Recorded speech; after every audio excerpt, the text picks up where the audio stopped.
Hey everybody, how's it going today? I wanted to share something with you that I missed yesterday, October the 8th.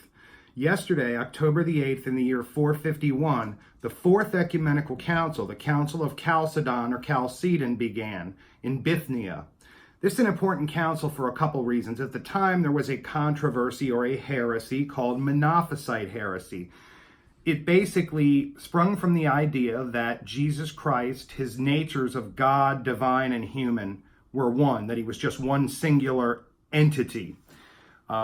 We have to understand the progression of ecumenical councils leading up to Chalcedon. We had the First Council of Nicaea in 325 that established Jesus Christ and his divinity, right? Then we had the First Council of Constantinople in the 380s that further argued against the Arius' Christian position that Christ was the Son of God, but he was not co-eternal. He was not co-equal, but a special creation of God. And then an issue came up about Mary that was dealt with at the First Council of Ephesus in the 430s.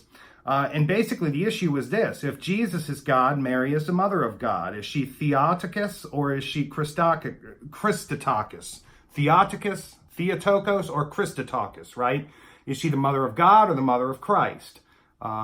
Nestorius and his group were saying, no, she's the mother of Christ. But the prevailing Orthodox position was Theotokos, she's the mother of God.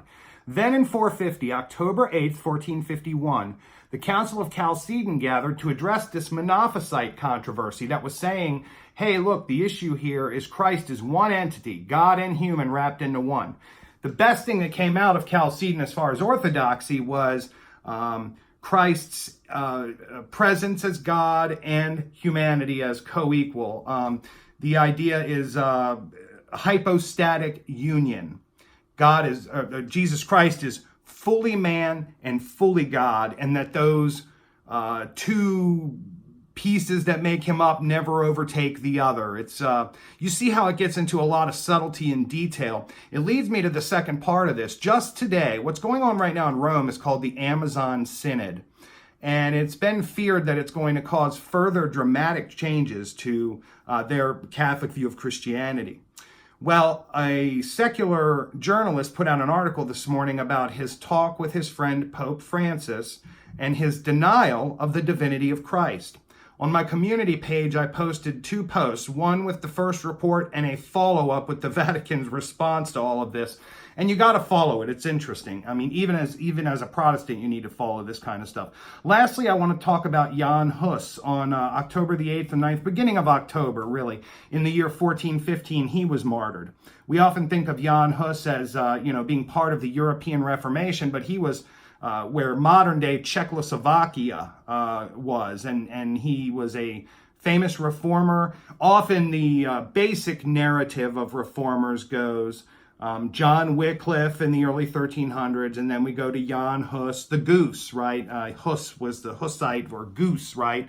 And each reformer has a famous saying associated with them. So you can Google all these things and check them out. Also, on a few other platforms, I talked about Mary Webb, a character who on October 9th, 1800, established the first women's missionary society in Boston with 14 other women.